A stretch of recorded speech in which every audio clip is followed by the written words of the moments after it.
Abaşanyň Döwlet Departamenti Türkmenistana geçirilen ilk prezident saýlawlary boýunça beýanat çap etdi. Birleşen Ştatlaryň Daşary Siýasat Edarasy Türkmenistana erkin, adalatly we bäsleşikli saýlaw prosesiniň üpjün edilmänligi barada Ýewropada howpsuzlyk we hyzmatdaşlyk guramasynyň çykaran bahasy bilen lalaşýanlygyny belledi. Abaşa saýlaw ulgumyny ösdürmek wagtynda Ýewropada howpsuzlyk we hyzmatdaşlyk guramasynyň berýän teklipnamalarynyň durmuşa geçirilmegine çagyrdy.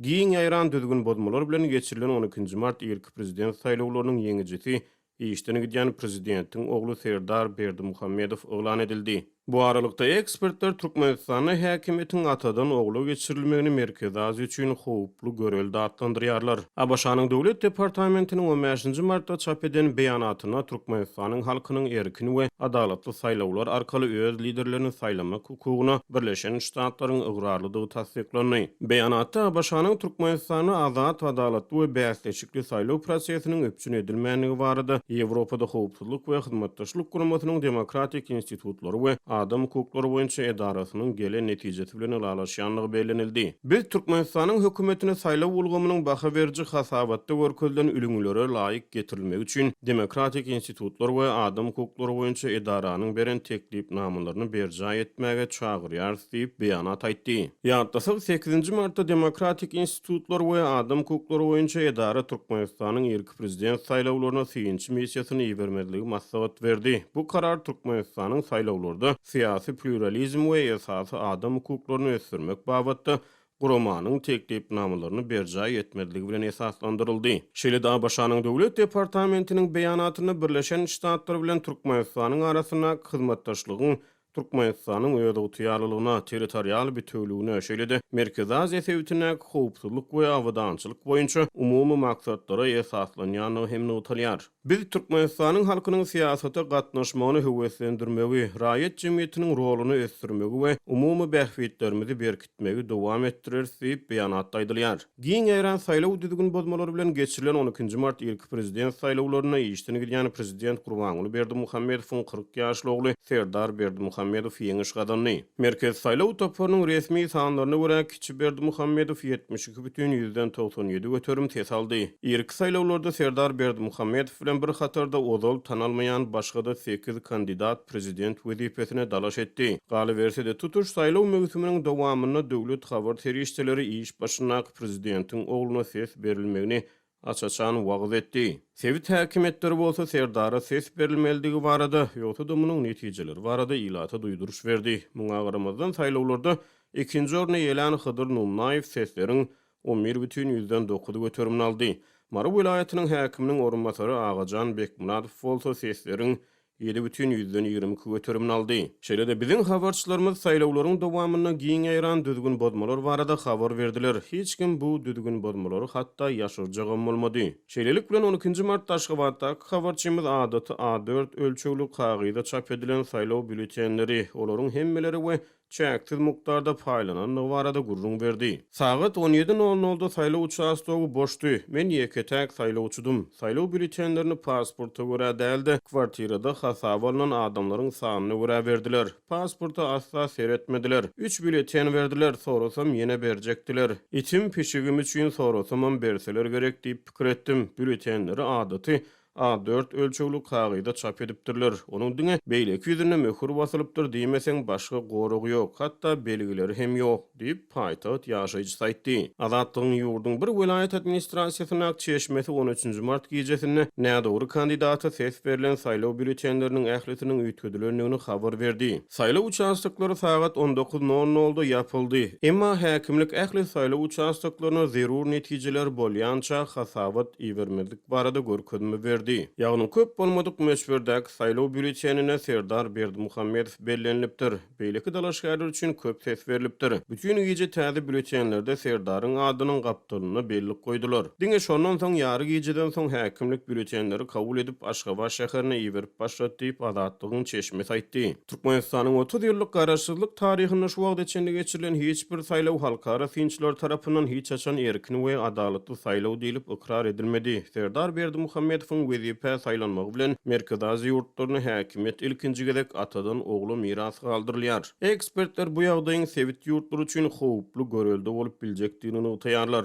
Glasgow Üniversitetining professory we Merkez Aziya meseleleri boýunça bilermen Lukan Çeski özüniň Twitter sahypasyna şeýle ýazdy. Türkmenistan Serdar Berdimuhammedow 72,97 götürüm tez bilen Respublikanyň prezidenti wezipesine saýlap dinastik miras düşerligi amala aşyrmak bilen Merkez Aziýanyň beýleki ýurtlar üçin howply görelde bolýar. Dolandyryş ülüňleriniň ýoýulmagyny alyp barýan ajaýyp planly geçiş. Serdar Berdimuhammedow garyplykdan, korrupsiýadan we giň ýaýran işçilikden ejir çekýän ýurdy miras alýar. Çağı dowluş derejesiniň birneme ýokary dugyna garamazdan Türkmenistan ilatynyň azalmagy bilen hem ýüzbeýüz bolýar. Şahsy erkinligiň hemde mümkinçilikleriň ýoklugy sebäpli millionlarça adam ýurdu terk etdi. İş başynaky prezident Gurbanuly Berdimuhammedow halk maslahatynyň 11 fevralda geçirilen Nowatdan daşary mejlisinde işden çekilmek niýetini ma'lum etdi. Munyň ýa-ni mejlis ilk prezident saýlawlaryny 12 martda geçirmek barada karar kabul etdi.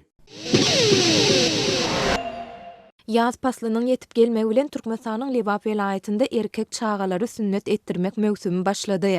Dini däp desturlar esasında amal edilýän bu çärede para giňden ornaşdyryldy diýip Lebaply ýaşaýjylaryň ençemesi habarçymyza beren maglumatynda aýtdy. Keselhanalaryň hirurgiýa bölümlerine nowatlar emele gelip başlady. Lukmanlar bir çağanyň sünnet kesimi üçin 1000 manatdan 5000 manat eçenli para soraýarlar. Bu hirurgik amalyň döwlet bahasy 50 manada barabar diýip efirde atlandyrylmasyzlygyny soran Lewaply enatalaryň biri gurrun berdi. Adatlyň habarçysynda bu keselhanalaryň we lukmanlaryň atlary barada dolu maglumat bolsa da howpsuzlyk aladalar sebäpli olary köpçüligi ma'lum etmekden saklanýar. Habarçymyz kä halatlarda tejribesiz lukmana ýa-da eli ýeňil hasaplanýan hirurglara duşan käbir çağalaryň ikinji sapar goşudurnyň içinde operasiýa edilmeli bolýandygyny hem habar berýär. Biz aktygymyzy sünnet etdirmek üçin Türkmenabad şäherindäki bir meşhur hirurgyň öýüne bardyk. Biz daňdan sagat 4-de Nowatda durdyk we gije sagat 11-de öýümize gaýdyp geldik. Hirurgyň meşhurlygyna garamazdan çağanyň kesilen yarasynda çiş we ganatmak alamatlary emele geldi. Şondan soňra biz etrap lukmanlarymyza ýüz tutmaly bolduk. Dip farap etrawyndan özüni saýara diýip tanıştyran ýaşaýjy anonimlik şertinde 15 martda gurrun berdi. Adatlyk baýdylanlar barada Lebap welaýatynyň saglyk müdirliginden goşmaça maglumat ýa kommentari almaga synanşdy. Ýöne redaksiýamyzyň 15 martda günüň ikinji ýarymynda telefon arkaly eden synanşyklary netije bermedi. Türkmenistanda erkek çağalaryň sünnet edilmegi dini däp desturlar esasında amala aşyrylýar. Ýöne ýurtda munyň amal edilişini düzgünleşdirýän haýsydyr bir kanunçylyk göze ilmeýär. Soňky ýyllarda adatlyň habarçylary käbir çağalaryň halk tebipleri ýa-da pensiýadaky lukmanlar tarapyndan sünnet edilýändigi barada ençeme gedek habar berdiler.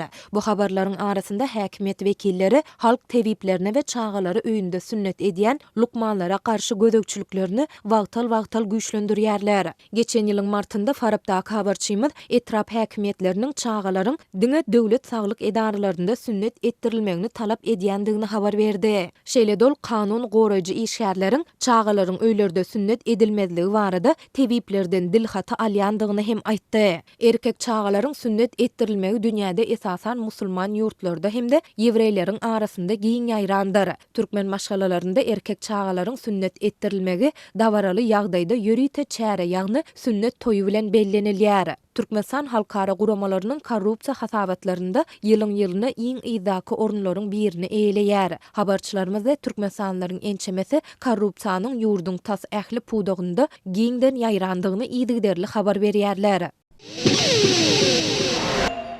Ekrançylyk ýerleri ellerinden alınýan käreneçi daýhanlar ardy şikaýetlerini eşitdirmekçi bolýar. Mara welaýatynyň Garaw metrawyna kärene ýerleri ellerinden alınýan daýhanlar ardy şikaýetlerini inni Serdar Berdimuhammedow eşitdirmekçi bolýarlar.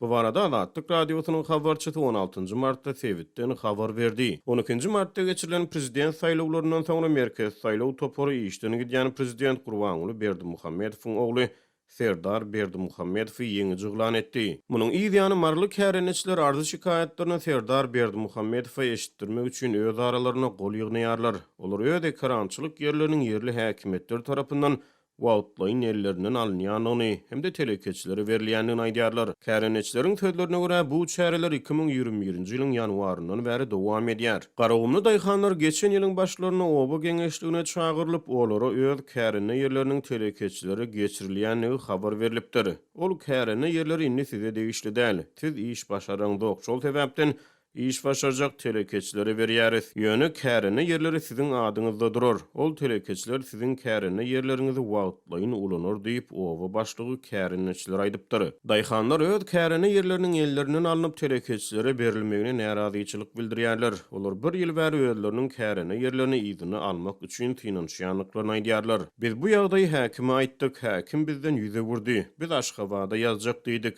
Bar nire ýazsaň şoňa ýaz diýdi. Biz umytdan düşdük. Indi biz täze prezident boljak Serdar Berdimuhammedowa ýazyp görmekçi. Ol telewizor deden çykyşyny özüniň oba hojalyk pudawyny üns berjekdigini aýtdy diýip bir kärinneçi daýhan Azatlyk radiosynyň habarçysy bilen gurrun döşlükde aýtdy. Türkmenistan 2018-nji ýylda oba hojalyk pudawy boýunça kabul edilen reformalara garamazdan ýer ýeçiligi döwletiň berk gödäwçiligine galýar. Döwlet şertname esasyny ekrançylyk ýerlerini daýhanlara kärinesine berýär. Daýhanlar bu meýdanlarda esasan gowaçy we buğday ýaly döwlet tabşyrygyny girýän ekinleri ösdürip ýetişdirýärler we hasylyny döwlete tabşyrýarlar. Soňky ýyllarda kartoşka we şugundur ýaly beýleki gök bakça ekinler hem döwlet tabşyrygyna girýän ekinleriň hataryna goşuldy. Marly daýhanlar Serdar Berdimuhammedowyň saýlaw wadalaryna oba hojalyk pudawyny üns berjekdigini belländигini aýdýarlar. Döwlet medeniýetine görä Serdar Berdimuhammedow özüniň saýlawçylar bilen geçiren duşuklaryny öz maksatnamasynyň çägine oba hojalyk pudawyny agzady.